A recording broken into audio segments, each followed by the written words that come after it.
macOS 26 is officially here, and so here are some of the best new features and changes that you should know about. Now, before we get into everything, you probably know the drill by now, but if you could, it would mean a lot if you would just subscribe to the channel so you don't miss any more of our coverage. We have a ton of things coming up: new iPhones, new Apple Watches, obviously more software videos, and just a whole lot more. So be sure to subscribe so you don't miss that content. Let's start with the design. macOS 26 also brings the liquid glass design that we've seen on iOS and iPadOS, really just across every Apple product. And so you'll notice it in menus, control center, navigation bars, and throughout system applications. Now, the menu bar itself has gone fully transparent, which gives the desktop a much cleaner and seamless look, in my opinion. But if you hate this change, which I'm sure some of you might, you can go into settings and toggle the menu bar background back on. Apple also added new icon customization options, which are very similar to what you see on iOS. So you can go with clear icons, dark, or tinted to personalize your dock and desktop.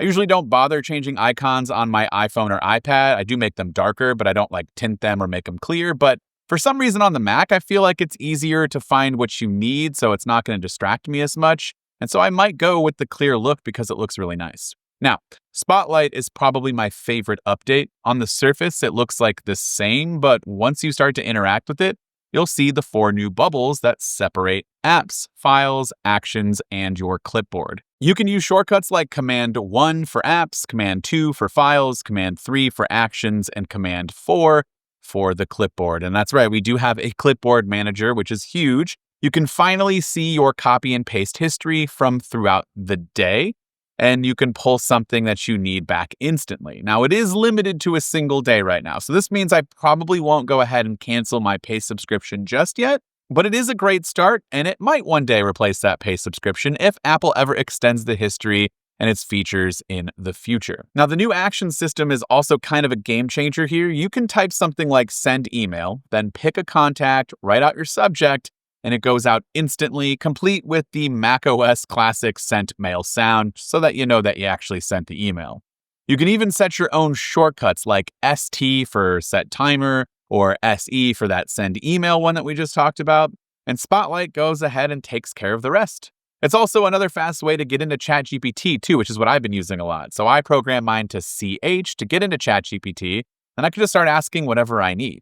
There's obviously countless other options that you can do, and now you can customize your life even easier and be more productive than ever before on your Mac. Launchpad is also no more, but instead it's replaced by the Apps app, which is a new Spotlight-driven apps view that we saw earlier. And honestly, I just think this makes a lot more sense, but I know some of you really like the Launchpad, so let me know in the comments if you are really upset about this. Now, before we continue on with the rest of this video, I do want to take a quick minute to tell you about today's sponsor, Setapp. Setapp is the ultimate place to get apps for your Mac and iPhone, and with one subscription, you unlock access to over 250 hand-picked apps. These aren't filler apps either. They're powerful tools that you'll actually use every day. I do. For example, Paste is my go-to clipboard manager that keeps everything I've copied neatly organized and easily searchable. CleanShot X makes screenshots and screen recordings effortless with advanced editing and annotation tools.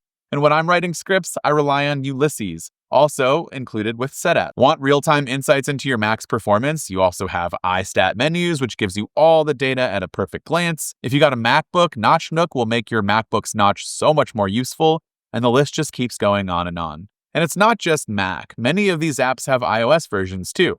With Setapp, you can easily download them to your iPhone by scanning a QR code directly from the desktop app, so your workflow stays seamless across devices. I highly recommend trying Setapp for yourself, so click the link in the description or scan the QR code on the screen for an extended 30-day free trial.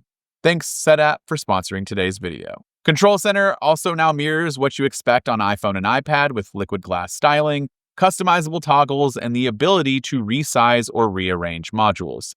It feels way more modern and consistent across devices, and it will become even more useful once we hopefully get third-party app devs to start implementing its features into Control Center for the Mac soon. You can also create custom Control Center groups by simply tapping that plus button here in the menu bar and then adding in whatever toggles you'd like.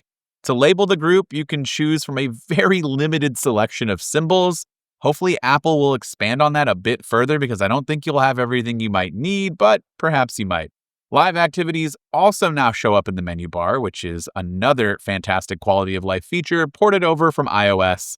And so, yeah, I'm pretty happy that this is now on macOS. You can also finally create automations in the Shortcuts app in iOS 26, and it brings over a lot of the same functions that we've seen on iOS for years now, like automations for Wi-Fi and Bluetooth, battery level, messages, opening up specific apps, and more. And there are even macOS specific things like external drives and files and folders, because it can, in fact, read all of the files that you might have on your Mac, which kind of opens up a window of limitless possibilities here. Continuing on with even more customization options, in Finder, there are a lot more ways to customize the folders by simply right-clicking and selecting Customize Folders. And from here, you can change the color, add icon symbols or emojis. And if you notice when you right-click, you'll see that there are now icons there to kind of distinguish which menu options you're looking at. I think that's a nice touch. Speaking of consistency, macOS 26 brings the phone app to the Mac along with a few other apps like Journal and Games.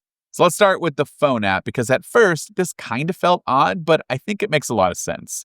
You can now make and receive calls, you can check voicemails, screen incoming calls, and even use Hold Assist, which are two fantastic new features from iOS 26, and you can do that all right on your Mac. That's the kind of ecosystem integration that makes it so hard for me to break away and use one of the many other Android devices that I really want to use as my main daily driver, because I feel like once you're heavily invested in this, it's these types of features that makes you not want to break away from it.